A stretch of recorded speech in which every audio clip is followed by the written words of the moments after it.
Hey everyone, Dreki here, and today we're looking at the Gitup G3 Duo. This is a true 1080p 60 2K30 action cam from Gitup. It's a couple years old at this point, but with age comes lower price. And I think now at about the Canadian $80 price point, this is a pretty good value. So let's check out this camera, go over its accessories, performance, video quality, all of those important things. Talk about whether or not this will be a good deal for you. Let's check it out. Gitup is an action cam name I haven't heard in a little while, quite frankly since I reviewed their Gitup Pro action cam several years back. One of the first videos on my channel. Let's see what's in the box. The Gitup G3 Duo includes a very basic kit of mounts and accessories, kind of on the sparse side compared to most budget action cams.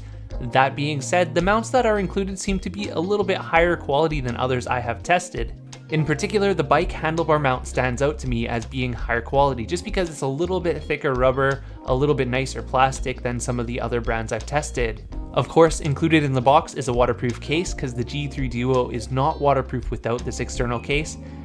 And more on the disappointing side, there's only one battery included, so I'd also factor into the cost a set of spare batteries and maybe some additional mounts like a chest mount or a head mount. The camera itself is made out of a nicely textured black plastic, and there are only two buttons, the power and mode switch button on the front and the shutter button on the top.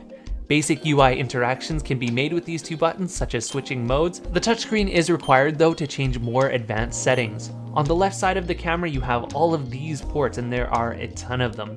Most importantly, you have a mini USB charging port, since apparently we're stuck back in 2005, and these other ports for HDMI, HD out, as well as a secondary camera which is not included in the box. In terms of user interface, the touchscreen offers pretty standard control options. Swipe left and right to change between photo and video mode, and up pops a list of icons. I really do like this icon menu as it is visually easy to understand and follow along with, but the sub-menus can be a bit of a pain in the butt just due to the text size being so small. Sometimes there's missed touches or over-scrolling, and all of this could have been solved with a slightly larger text size. Pull down from the top to close the menu, and there is a second menu with overall camera settings, so video settings and camera settings are broken up into their own thing. Finally, on the main screen, pull down from the top and you're presented with a list of quick settings such as image stabilization, Wi-Fi, Bluetooth, lock screen, and power off. Now we're looking at the video quality from this camera. A couple important things to note. This is not a true 4K camera. The maximum resolution is 2880 by 2160 at 24 frames per second, where a true 4K camera would do 3840 wide. Not that the 4K is exactly terrible, especially compared to other budget action cams, but there are no resolution or frame rate advantage over using 1080p 60 or 2K30. Speaking of 2K30, here's a look at 2K30. As you can see, pretty similar to 4K in terms of detail, color processing, but it has that higher frame rate, that little bit more smoothness. And finally, 1080p 60, well, this was pretty much peak 1080p 60 back in the day, back in 2017, 2018. This was the best 1080p 60 you could expect for a camera under $100. These days, at the $100 price point, we have several real 4K action cams like the Akaso V50X, and seeing sellers try to push this camera that is, again, 5 years old, for around that price can be mildly confusing. Now hit the $80 price point or even the $60 price point, and it makes a lot more sense, especially if all you're going to be using is 1080p 60. Gitup has done a lot of work over its time with Novatech processors optimizing these cameras for 1080p at 60 frames per second, at least when it comes to video detail. When it comes to exposure and color balance, well, that's where the camera really starts to expose its flaws. Taken from a perspective of competing cameras around the $65 price point, a better quality lens, touchscreen, image stabilization improvements, and a whole host of other firmware features. This camera is far and above better than almost anything else I've tested. Similar to other budget action cams that I've tested, scenes with too much green tend to skew a little bit towards a reddish color tone overall. It's most noticeable when I'm pointing the camera towards me and talking. The skin tones are kind of a little bit off, as is the color of the sky.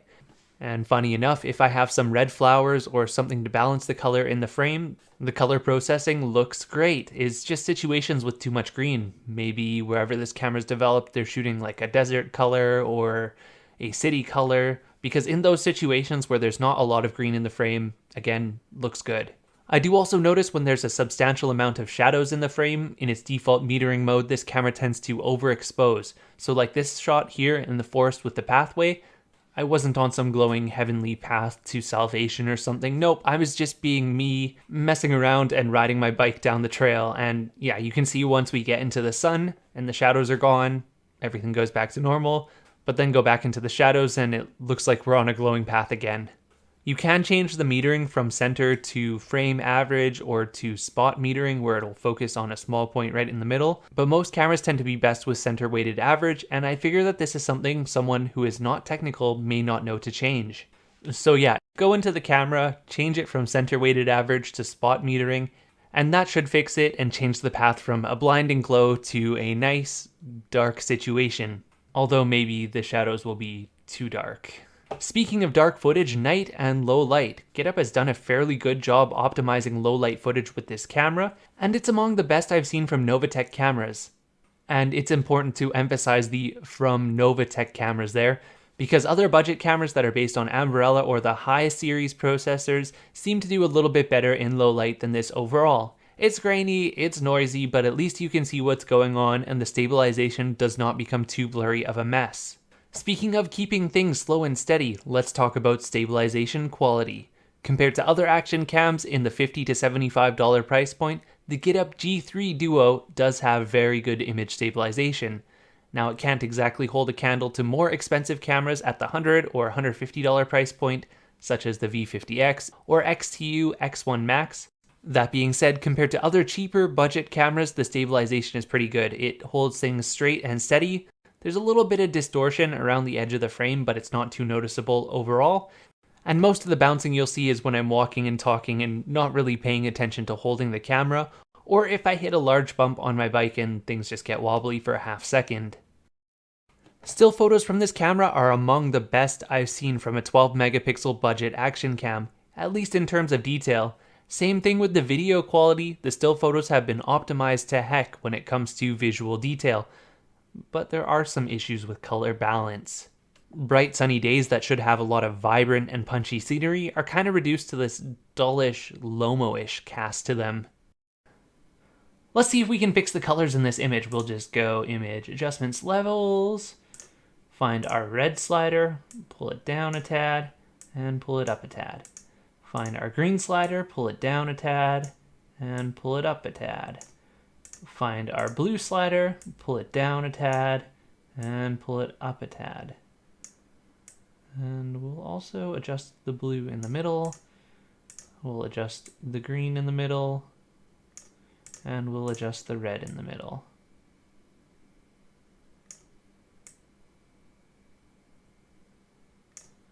And there we go. We'll see what that looks like before and after. Before and after. How about audio quality? I've got this camera set to its default mic gain, medium, and this is what it sounds like when I'm holding the camera out at arm's length and talking at a normal volume. One unique thing about the Gitup G3 Duo is that you can actually plug in a secondary camera module if you want, for example, a front and rear facing recording, or if you're in a car and you want 2 points of view. It's a feature that's pretty unique to this system. Thing is, I don't have that secondary camera to test, so today we're only looking at the performance of the main module, which is more like an ordinary action cam. One other feature I really like about this camera is the one-button operation. Even when the screen's off, it's just one press of the record button to start or stop recording. Unlike other budget action cams, sometimes you have to press twice. If the screen's off and you can't see it, you won't know whether or not you've actually started or stopped recording. Sometimes you can miss shots just because the camera hasn't actually started recording, even though you think it has.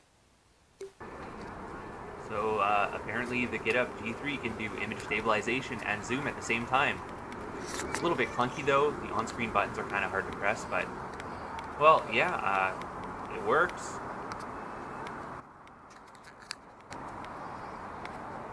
So how about comparisons to other cameras? Let's look at the $100 V50 Pro first of all.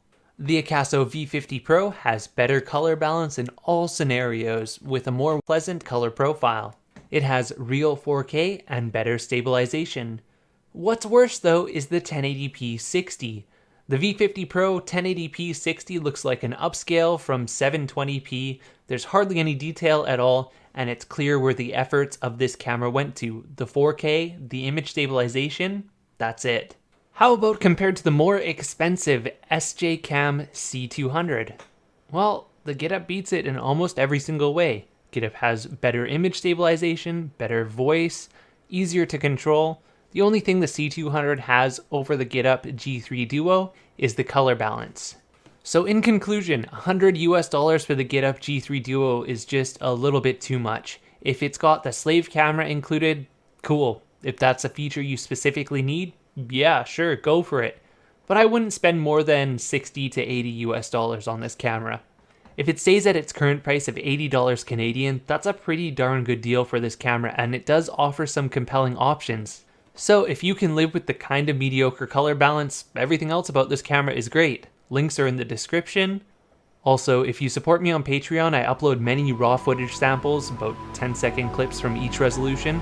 So that's a pretty cool thing if you want to see what the video looks like without YouTube compression. Thank you so much to everyone who's already supported me on Patreon. Your names are here. And even if you can't support me on Patreon, share the video, give me a thumbs up or a comment. Everything you do is super appreciated. Thanks for watching and see you in the next one.